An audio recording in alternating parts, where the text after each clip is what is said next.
Hey, this is Mitch, one of the Hell Brothers at thehellbrothers.com. We teach affiliate marketers to reach success in half the time and half the effort. Today what I'm going to make a video on is I'm just going to answer a question, or actually a concern from one of our students. They said that they don't feel they're getting the results they need from their solo ads.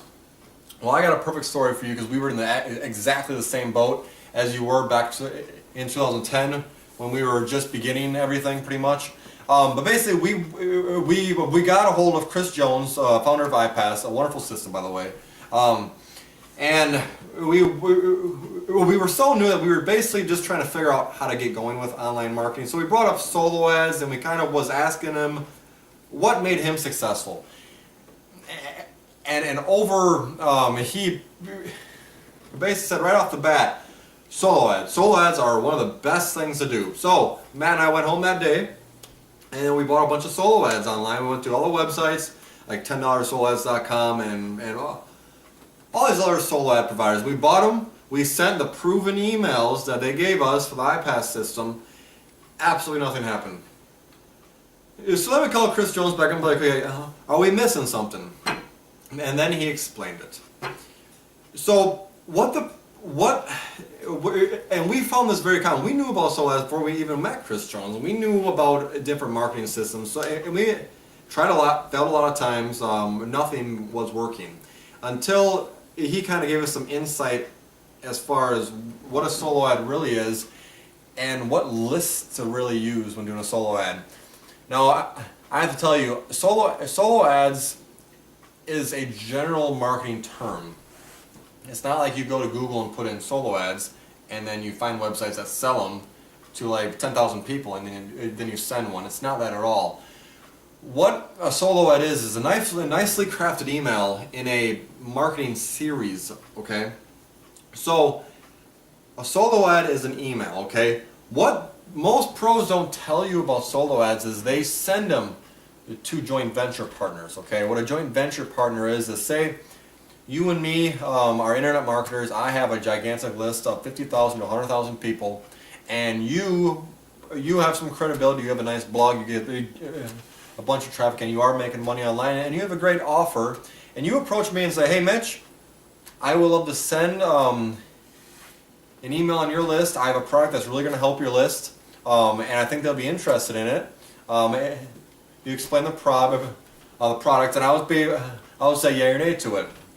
If I say yes, great, fantastic. Then I get on the computer. I craft up a great email endorsing you pretty much, providing content and value, and sending your email off.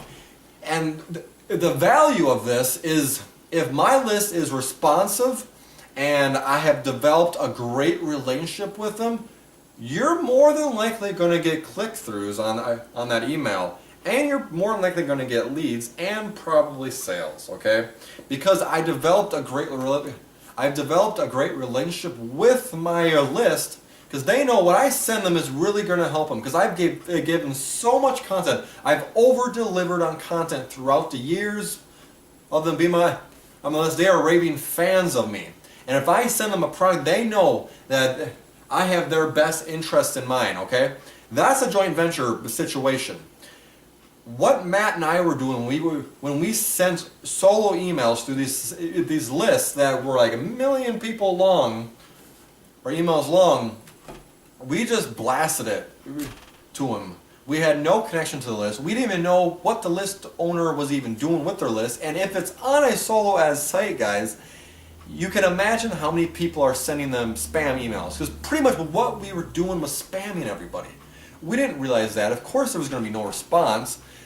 It just wasn't, that will never work, guys. I mean, it maybe worked back when the internet first came out and things first came out, but not anymore. People are a lot smarter, and spam is an issue nowadays. It really is. So the pros are telling you this. Usually when they send solo emails, they're sending them into their gigantic list or a joint venture's massive list, okay? That's how a lot of them make their money, okay? But for example, Chris Jones, he's got a huge list. And usually when affiliate products come out, they have a little mastermind session with like the top 10 affiliate marketers. And then they get around the table, they plan a marketing strategy, and then they launch it. Boom. That's how smaller guys get involved with programs, because the top guys reached out to everybody and massively market to them, and then they build up their massive lists and they get massive downlines, or if you're in MLM or whatever, and then things start going on from there. So you're probably asking, how can you get a joint venture? You need credibility most of the time. Matt and I could not we couldn't even approach these guys. These guys were huge above us. They were the gurus online and making all the money. I mean, I was surprised back when we started. We even met Chris Jones. Went to his house and actually had a great chat. He taught us a lot. But I mean, that's the cool thing about Chris Jones. He cares about people and he takes time to teach them. And I give everything to Chris Jones. He literally is responsible for a lot of our success actually online and in other business ventures and stuff. So what can you do to simulate a joint venture? More than likely, if you're new, you're not going to be able to approach these guys unless they're really approachable, like with Chris Jones. But at that, we couldn't even send an email because we didn't have a product and we were an affiliate marketer. So I mean, you normally have to have a pretty good relationship with the joint venture partner. It's the same as like a business deal. You both have to get along, have to have the same goals in mind, and go from there. So what can you do besides that?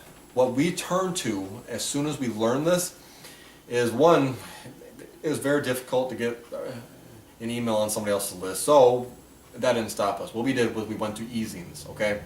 We joined the directory of e-zines. We saw it online.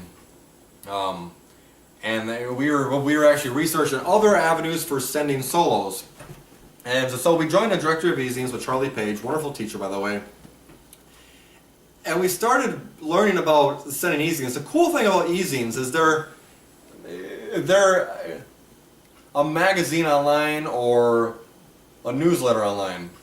And most of the time, these lists are actually qualified buyers or qualified people, because so a person that puts out an e-zine is, we'll say me, but say I put out an e-zine for my subscribers, they join in, they're going to get valuable content on a weekly basis. And of course that e-zine is going to be populated with maybe a couple banners and affiliate links, so I make money. If you buy an ad on e-zine, which is super easy, you could buy a little banner ad, and I would advise doing that because these e-zine holders have a relationship with their readers or subscribers. I mean, it's 10 times better than actually buying the crap online from the solo ad websites that have actually no relationship. So this is one step closer to a JV that we're trying to get to. We were trying to get to. So, so we sent a couple of e-zines, nothing worked, and then we learned pretty much another secret. Get to know the e-zines. Not all e-zines are exactly alike. When you look at e-zines, you want to subscribe to them for at least 8 to 12 weeks. You got to see what content is being provided to the subscribers and what offers are being supplied to them. This is going to give you a good idea if your affiliate product will actually help them, will actually help that list solve a problem. If you're not in this business to help people and just to make money, you're never going to survive. What you need to do is provide great content to people. They will know you, like you, and trust you, and then will buy from you. And because they know that their best interest is in mind. Okay? So, we learned, we worked with subscribing for a while, and then we learned that some of the e-zines that we were advertising on were actually pretty crappy. They were actually spamming. So make sure to watch out for that. But we joined one really good one that really over-delivered on content. I mean, he would email us daily and put out a weekly newsletter. I mean, his newsletter was populated. I mean, it helped us in all different areas of blogging, actually. And then we sent a solo through him. And actually, you can. The director of e-zines makes it so easy to do this, guys. It's all listed. You can just pick something, pay for it, and they'll send it. Wonderful. After we did that, we started getting some traffic and we started getting leads. Now, we weren't making sales by that time either. Well, we accomplished the first step, traffic and leads, okay? So then we figured out, okay, our capture pages and our conversion was not where we needed to be. So we focused some on that while kept sending these easy ads pretty much. We tried banner, we tried a separate solo, we tried a paragraph there, we guest authored in there. All those work you guys do. It's basically what you're good at and what you want to do, okay? So what we did was we crafted our conversions, and then we kept sending. We were consistent. People started to get to know us on the easy. That was the cool part, because not right away people are going to know, oh, Michelle, who's that? I don't know who that is. Well then, as time goes on, like 4 weeks through, let me shut off my phone here.